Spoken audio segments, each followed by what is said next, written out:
जमीन की पीठ के ऊपर एक ऐसी कंपनी है जिसके नीचे बाकी सारी कंपनी है उसको मात नहीं दे पाई है। 2 सदियों जिस कंपनी ने राज किया है टेक्नोलॉजी की इंडस्ट्री पे, उसको पछाड़ दिया।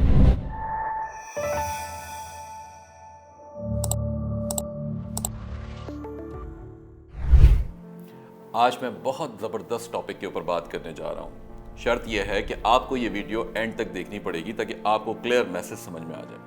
इसमें समझने वाली सबसे ज़्यादा ज़रूरी बात यह है कि अगर हम वक्त के साथ साथ अपने आप को अपग्रेड नहीं करते, नई टेक्नोलॉजीज़ को सीखते या समझते नहीं हैं, या उसके ऊपर अपने बिजनेसेस को लेकर नहीं आते, तो कैसे एक 200 साल पुरानी कंपनी और एक 50 साल पुरानी कंपनी उसको पछाड़ सकती है सिर्फ और सिर्फ टेक्नोलॉजी की मदद से।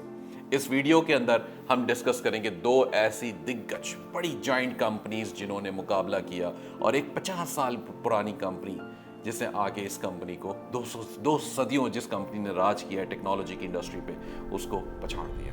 आपको पता है दुनिया की सबसे नंबर 1 कंपनी कौन सी है, यानी कि टॉप की, जमीन की पीठ के ऊपर एक ऐसी कंपनी है जिसके नीचे बाकी सारी कंपनी है उसको मात नहीं दे पाई है। वो है एप्पल। सेब एप्पल की अगर हम बात करें तो ये 2.72 ट्रिलियन यूएस डॉलर्स की कंपनी है। इतनी बड़ी कंपनी, और इस वक्त आज की तारीख में 53 साल पुरानी कंपनी है। 1970 में स्टार्ट हुई थी, लेकिन इसने एक ऐसी कंपनी जो 2 सदियों से मौजूद है, कौन सी है वो? नोकिया। नोकिया वो कंपनी है जो 1865 में फिनलैंड में स्टार्ट हुई थी और ये तब से वजूद में आई थी। और आज मेरे ख्याल से अभी के नए बच्चे तो नोकिया को जानते भी नहीं कि थी क्या। नोकिया के फ़ोन्स दुनिया भर में इस्तेमाल होते रहे हैं। सबसे ज़्यादा चलने वाली कंपनी जिसने राज किया है इतना बड़ा अरसा ज़मीन के ऊपर मोबाइल फ़ोन्स और उसकी टेक्नोलॉजी में, और एक नई कंपनी जो आई 1970 में स्टार्ट हुई। आप जानते हैं कि एप्पल ने सबसे पहला आईफोन कब लॉन्च किया? 2007 में। 2007 में पहला आईफोन लॉन्च हुआ है और तकरीबन कोई 2 लाख से ज़्यादा आईफोन्स उन्होंने उसी साल बेच दिए थे। ये है टेक्नोलॉजी, ये है उसकी पावर। क्यों हुआ ऐसा?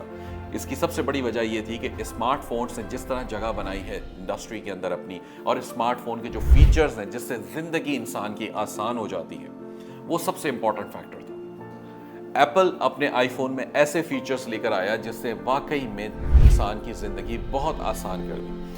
दूसरी तरफ नोकिया ने बहुत सारे एक्विजिशंस तो ज़रूर किए थे, लेकिन 2014 में जाके डिसीजन बना था कि जी माइक्रोसॉफ्ट उसे टेक ओवर करेगा।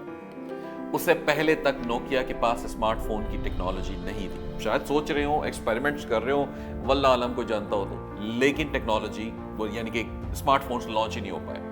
ले दे के आया क्या? 2014 में माइक्रोसॉफ्ट ने उसे एक्वायर किया, नोकिया को। एक बेट खेली, समझ लें जुआ खेला उसके ऊपर कि चले जी इस कंपनी ने स्मार्टफोन्स की टेक्नोलॉजी लॉन्च नहीं की है तो हम करते हैं। हम अपनी विंडोज के सिस्टम को, ऑपरेटिंग सिस्टम को स्मार्टफोन में तब्दील करके नोकिया के नाम से लॉन्च करेंगे। लेकिन हुआ क्या? माइक्रोसॉफ्ट और विंडोज भी वो काम नहीं कर पाए कि एप्पल को टक्कर दे सके। एप्पल का आईफोन आज भी दुनिया का नंबर 1 आईफोन, महंगा तरीन फोन और बेहतरीन फीचर्स के साथ। अगर छोटे बड़े फीचर्स, ऐसे फीचर्स जिसको आपने कभी इमेजिन भी नहीं किया होगा कि क्या आईफोन में वाकई में ऐसा कुछ हो सकता है, तो आप इस्तेमाल करेंगे तो आपको पता चलेगा। इसलिए इस बात की अहमियत को जानें कि आपको सीखना बहुत ज़रूरी है। अपना बहुत सारा ख्याल रखिएगा। इस वीडियो को लास्ट में शेयर कीजिएगा। बहुत शुक्रिया। Thank you so much.